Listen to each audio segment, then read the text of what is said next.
আমাদের ডাকসুর যে ফান্ড সেই ফান্ডের বিষয়ে বারবার মুখোমুখি হতে হচ্ছে, যার কারণেই মূলত ফান্ডগুলো আটকে যাচ্ছে, আমাদের কাজ বিঘ্নিত হচ্ছে। আমরা তার বিরুদ্ধে 1.5 মাসের অধিক সময় হয়ে গেছে ডাকসু নির্বাচনের এবং আমাদের দায়িত্ব গ্রহণের।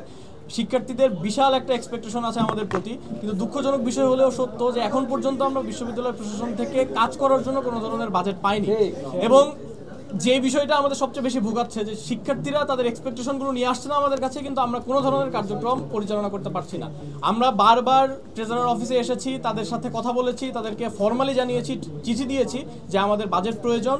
যেই বাজেটটা, যেই ফিটা শিক্ষার্থীদের কাছ থেকে নেওয়া হয় সেই ফির যাতে সরাসরি হিসাবগুলো দেওয়া হয়, সবার সামনে উন্মুক্ত করা হয়। কিন্তু দুঃখজনকভাবে আমরা দেখেছি যে এটা করতে প্রায় 1.5 মাস সময় লেগে গেছে এবং এরপরে এসে তারা বলছেন যে তারা কোনো ধরনের বাজেট এখন পর্যন্ত বিশ্ববিদ্যালয়ের এখন যে ফান্ড রয়েছে সেই ফান্ড থেকে তারা দিতে পারবেন না। এটা দুঃখজনক যে এত উচ্ছ্বাসের পরে, এত আয়োজন করে ডাকসু নির্বাচন করার পরও বিশ্ববিদ্যালয়ের একটা ইনস্টিটিউশন, যে ইনস্টিটিউশন একটা স্ট্যাটুটরি ইনস্টিটিউশন বিশ্ববিদ্যালয়ের, সেই ইনস্টিটিউশনের জন্য কোনো বাজেট বিশ্ববিদ্যালয় প্রশাসন রাখতে ব্যর্থ হয়েছে।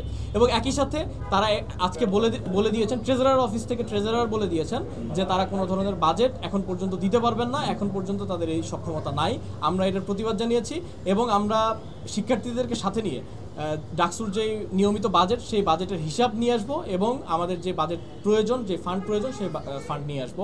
এই ব্যাপারে যে কর্মকর্তার সাথে বারবার আমাদের ডাকসুর যে ফান্ড সেই ফান্ডের বিষয়ে বারবার মুখোমুখি হতে হচ্ছে, যার কারণেই মূলত ফান্ডগুলো আটকে যাচ্ছে, আমাদের কাজ বিঘ্নিত হচ্ছে। আমরা তার বিরুদ্ধে ব্যবস্থা নেওয়ার কথা বলেছি।